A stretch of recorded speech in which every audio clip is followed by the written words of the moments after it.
Good morning, folks. Welcome back to the permission statement. Those of you that are coming back again and again, I appreciate you. Those of you just got here, welcome. And don't forget to hit that like and subscribe button.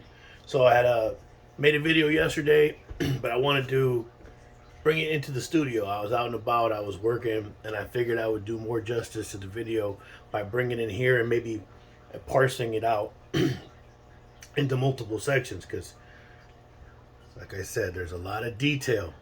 A lot. This is years and years. Starts off with the Hice family in Los Angeles and San Diego, coming up to Napa, uh, Napa and Vallejo, and then eventually how that set me on this path that led to Amsterdam, Germany, Kosovo, Mexico, San Diego, and all chaotic, this chaotic saga that I'm going to be sharing with you, and the people that I met along the way. So I know when I was telling y'all about what happened with my brother and brother Rodriguez, we'll call him A-Rod, right? A-Rod, right? All right. 0311. 0311 Bravo. That means he was an infantryman for the Army, for the Marines, excuse me. 0311 and 11B. So you combine them together, you got 0311 Bravo. Stellar man, right? I look up to dude as a brother. Like I said, we didn't serve together. He served with my brother. We are brothers through that, and dude's a gentleman, 100% awesome warrior, father, hard worker, vice president, and he served with my brother. They were stationed in Fort Carson, Colorado. So this is Michael Cardenas, right, out of Corona, California. And on this day, I'll read this to you. I met him in Kosovo. We were deployed. He was in Bravo Company. I was in Alpha Company. We were in Camp Monteith. We were out in sector. They were in base camp. I'm pretty sure. And so we come in once a week for re-outfit. You know, you get to take a shower. But you don't shower once a week. You got baby wipes every day. But you're out in sector, living in a big old GP medium with the other guys, sleeping in a fart sack and everything. We come in, get our clothes clean, get to go to the little PX they had in Camp Monteith. And I was walking through the PX, and there was a trip because both he and I, we looked at each other. Where are you from? And we just knew we were both from California. I'm from Corona, and I was like, I'm from San Diego, and it's just like right then and there, it was just like the handshake was brought in. Omar was in Macedonia with I think 163. He was a tanker, but and when we returned back to Germany from Kosovo, we go from Kosovo to Macedonia back to Germany. That's when we all started hanging out. But I had already been hanging out with Omar before that, and then it was the three of us going to Amsterdam and to Spain and Paris, you name it. So that's where our bond started right there, and it was just like inseparable all the way up until all this stuff where I'm telling you about what happened at Helicas and Lucky's. The last day I saw my brother alive, he came there. I set up Overwatch for that house. Like I said, when I protect somebody, I protect them. We'll go into that. But there was other incidents too that I responded to, and the last day I saw Michael, he had came down from Corona. He came back from Fort Carson, Colorado, and he drove down from Corona to San Diego to come see me. And on that day, we would one of the pictures that I've put up on a thumbnail. He took that picture, and probably only A-Rod would be able to recognize which one was taken by him because of something that was in the picture, whatever. And my brother went to go put in work for him with me, and we talked. I was concerned about him going to Afghanistan. I told him I had a bad feeling, and I begged the universe to let him come home from Iraq, and I begged the universe to please bring my brother home. I just had a bad feeling. I told him, and I told him that it would be too much for me because we've already lost so many people, and this was gonna be his fifth deployment, and so I was concerned, and we talked, and he said, if anything happens to me, I want you to write my book. But maybe I could do it here or documentary form. But we came up with the title. It's called I Refuse to Lose. And it's the story of him, a young man growing up in the rough streets of Southern California and Corona, and eventually joining the military. And the weight on his shoulder that he had to represent a culture. So he felt like he had to work harder or be tougher than everybody else to make sure that people respected his culture. People may not like people, but then he wanted to make sure that they met him and that he was a positive representation. That like, hey, whatever I may have thought, I've met this individual, and he stands tall for these people, and he did that. And so my brother A-Rod also grew up in Los Angeles. Corona's not Los Angeles; it's outside of Los Angeles. But A-Rod grew up in in San Fernando Valley, which is LA County, and they met. They deployed together. A-Rod was with the Marines in Iraq and Ramadi, and then he was with Fourth ID in Afghanistan with Michael. And so the Taliban came to attack them. They had been attacked multiple times, but on this day, on August 20th, 2009, Staff Sergeant Michael D. David Cardenas of Alpha Company, 2nd Battalion, 12th, either 32nd or 12th Infantry Regiment, earned an Army Commendation Medal with Valor device as his platoon came under heavy enemy ambush. Staff Sergeant Cardenas and A-Rod, they were together. They were side by side. Disregarded their own personal safety. Well, it says his, but I'm going to say there because he was with him together. Exposed themselves to direct enemy fire to suppress the enemy fighting positions and control his element to provide accurate mortar rounds.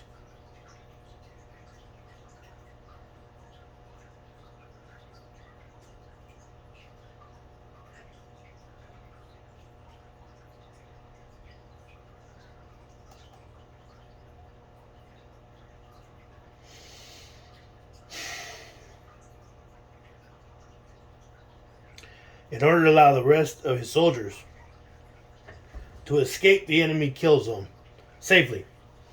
So eventually I'll be able to bring, and that's who he was. You know, if you knew him, made it through Fallujah with 2-2 Infantry, the first ID. I think they lost a total of 18 people from 2-2 Infantry passed away. And Michael survived that. Twice in Iraq. Twice in Kosovo, twice in Iraq. And then Afghanistan was, they were almost home. They were only months away from coming home. They had been there for a considerable amount of time. And it always means something to me that, like, people will disregard their own safety when they have children. He had 5 children at that point. Now we know he had 6 now. But when men or women or people who have children at home that will say, I'm going to possibly never see my child again so that you can go home and see yours. Man, that's a moving feeling right there. And so, Michael and A-Rod and many others that I've been fortunate to call brother have proven that many times over. If not once or twice, many times over. And hopefully we'll get an opportunity to go into those stories, maybe even bring them in for some interviews. But on that day, they survived, and both A-Rod and my brother were given Archon with Valor. All right, and they came back months later, the Taliban, and I think they got away with it. Wasn't an RPG. Well, that day they were taking small arms fire, everything you can think of. RPG rounds started coming in, and they were in the open, just lobbing out mortar rounds to make sure that their brothers made it out of the kill box, right? And the next time the Taliban came back, proved to be fatal.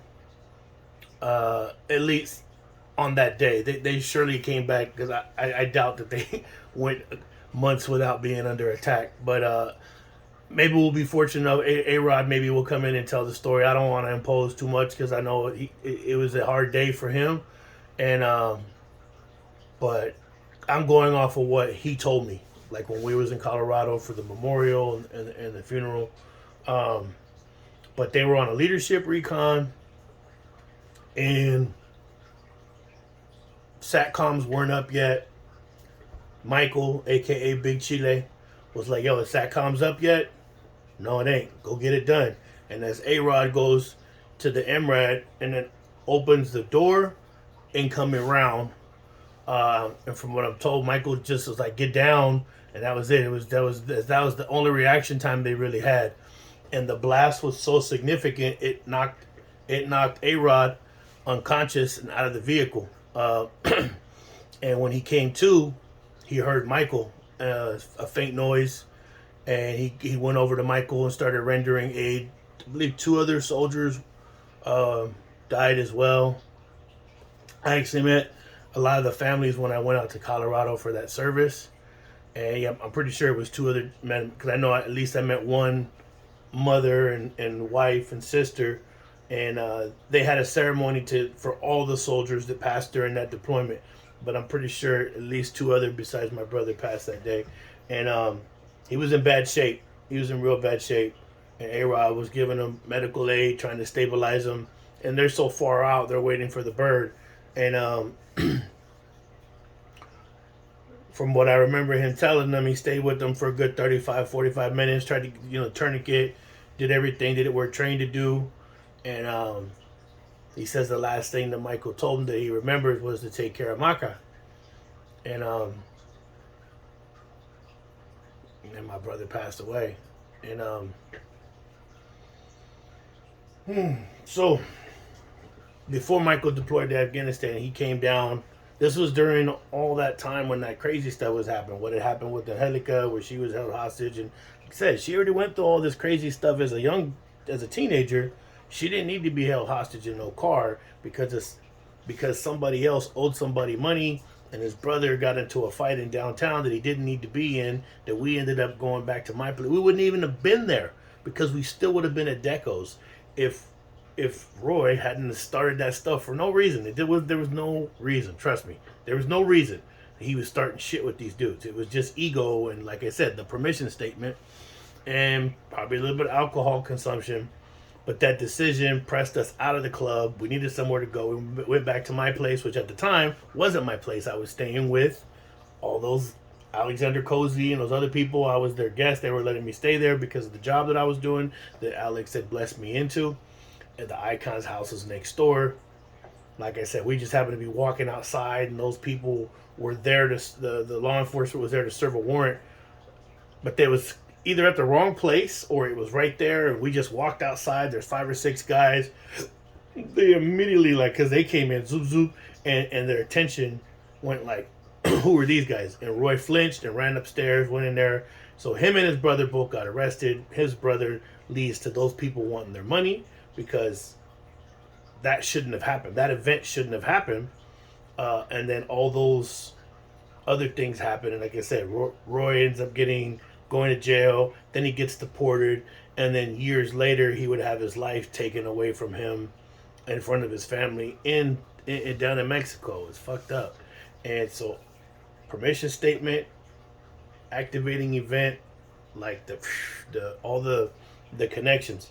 So not long after that event, like I said, those people, I think it happened within just a few days that they were like looking for, they needed their money. And I was coming home from work, like I said, showed up over there, walked into this big old circumstance, and I was like, yo, enough is enough. And I was warned, like, hey, you sure you want to get in the middle of this? And that's the decision I made. And that has consequences that come present day. And we'll get further into that and how that's being used with the respondent in this matter and everything. It's going to get crazy, folks. I hope y'all stay here and listen to the narrative. But like I said, during that time where I did Overwatch and where I stood guard and I did operations against anybody that was coming in there to do harm to these people, I'll get into those stories. And then Brother Cardenas came down from Corona, he was home visiting his family before deployment, and he comes down and he goes to put in work with me. We're standing guard, and that was the last time I saw him alive. And it sucked because his death set off another sequence of events when I was in Vegas. So eventually, after all that kind of chaos happened, I left to Vegas, and I was staying in Northtown. If you know where Northtown is, it's a rough side of town. So North Las Vegas, in Vegas period, there's a lot of people that have left the larger cities in California and Southern California that have gang problems and everything, and they take that to Las Vegas. And as a result, there's all kinds of people from LA and San Diego, from all these different neighborhoods, and some of them are just doing their thing, but some of them kind of brought that with them. And then there's also this neighborhood, this gang called San Chucos, which the word Chucos, Chuco Town, El Paso, these people that came from El Paso to North Las Vegas, there's a gang out there, and they're responsible for quite a bit of the violence that goes on out there. So I met all these people, and and it's dangerous. Like, Northtown ain't no joke, man. It's a trip.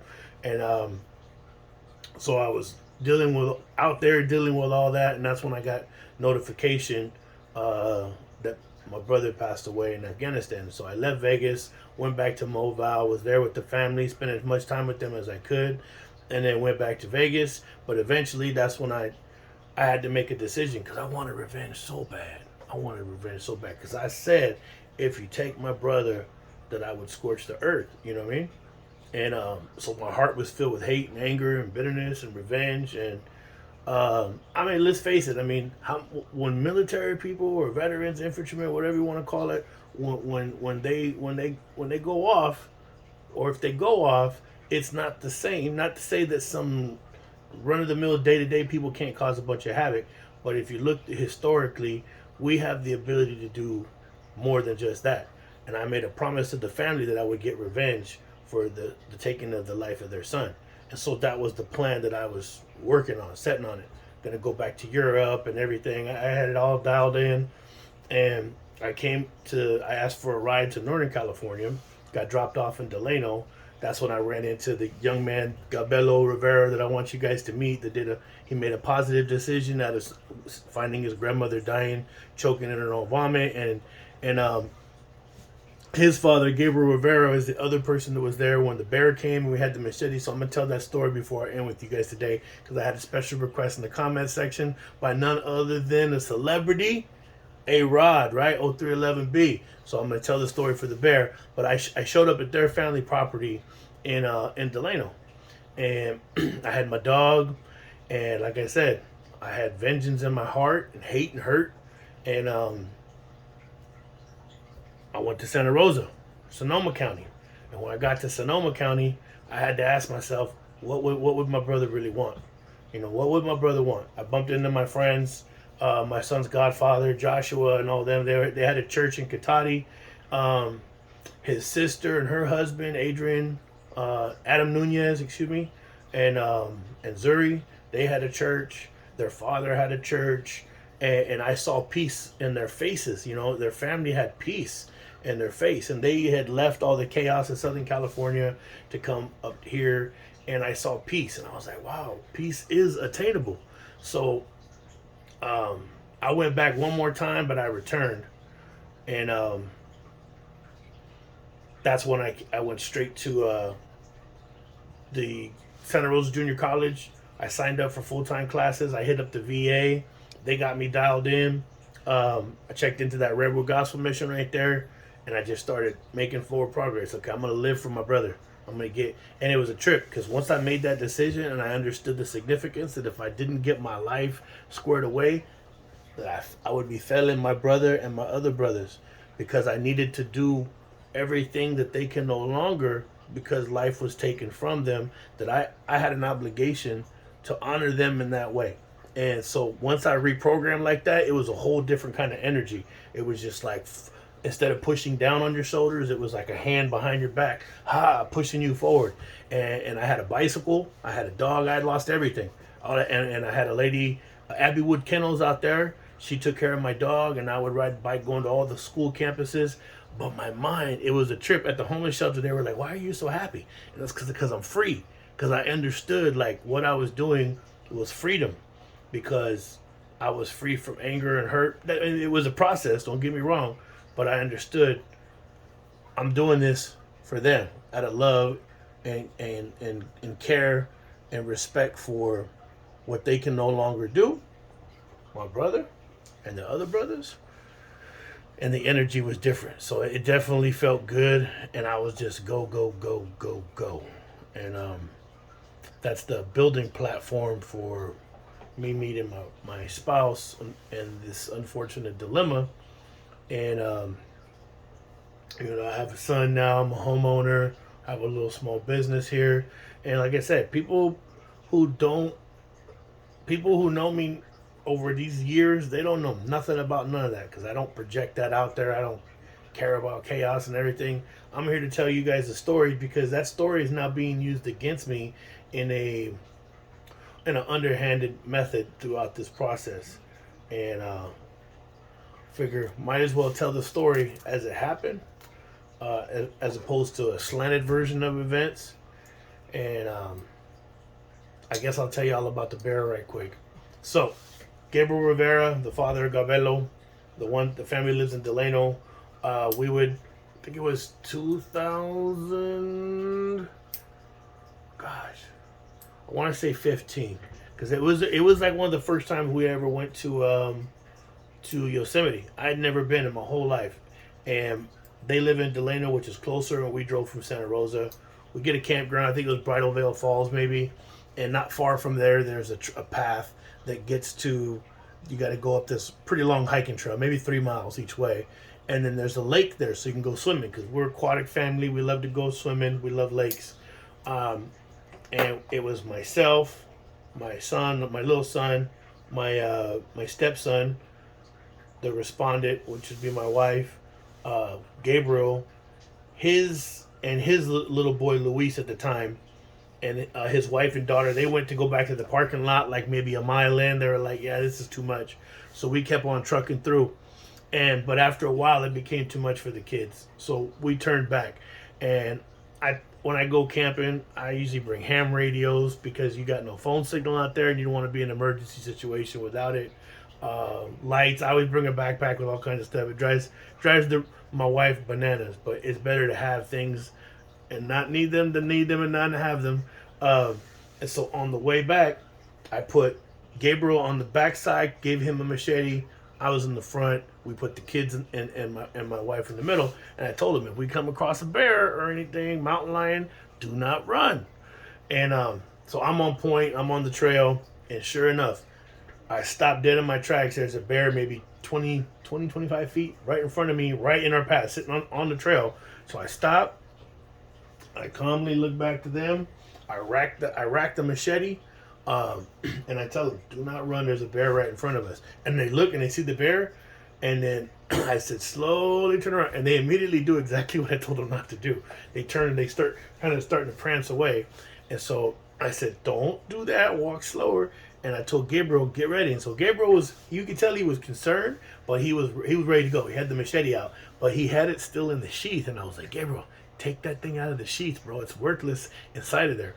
And so after I tell him that, I turn back to where the bear was supposed to be. The bear is gone. And so so I get everybody in a huddle, me and Gabriel, and I'm like, "Where's the damn bear?" Because the bear wasn't no little baby cub. It was somewhere in between a full-grown adult.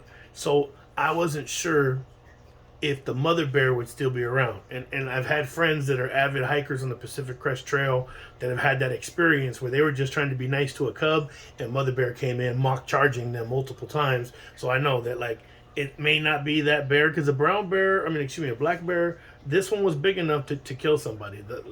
However unlikely that may be, it still does happen, and I don't underestimate nothing from nothing. But if there's a full-grown mother around, wants to protect that, because it feels like that bear isn't a threat.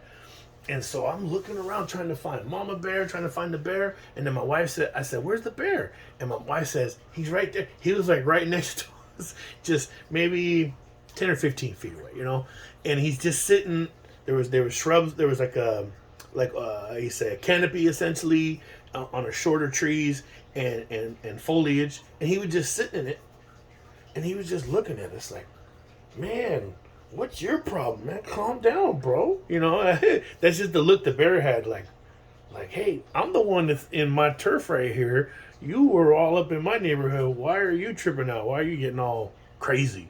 But that's. I mean, I say that because that's just the way the bear looked. Like, what the fuck is wrong with you, man? Calm down. And so we slowly made our way down the trail. And I mean, not long thereafter, within maybe a minute or two, we come across this lady, and she's got a whole bunch of kids, different sizes, you know, but small kids. And we're like, yo, there's a bear back there. Be careful. What? And she says, come on, kids, let's go. And charges to go with their cameras and everything, running to find a bear. We're in trouble here in America, folks. You know, when people are charging to go close range into a bear, something ain't right, you know. So I'm gonna come back with another video later on today, and I'm gonna explain the significance of the funeral. I put one of the pictures up from Carlos's the day that he was buried, when I tell you the story about his grandmother and his kids running around. But that story has more significance, and we'll get further into that because it tethers back to California Youth Authority, and I'm gonna tell you some stories about some of the people that I met there and what I learned from them when these are young kids that took people's lives, and their take on that. And it may not be what most people think. So I'm gonna share that with y'all when I come back. So thank you for being here.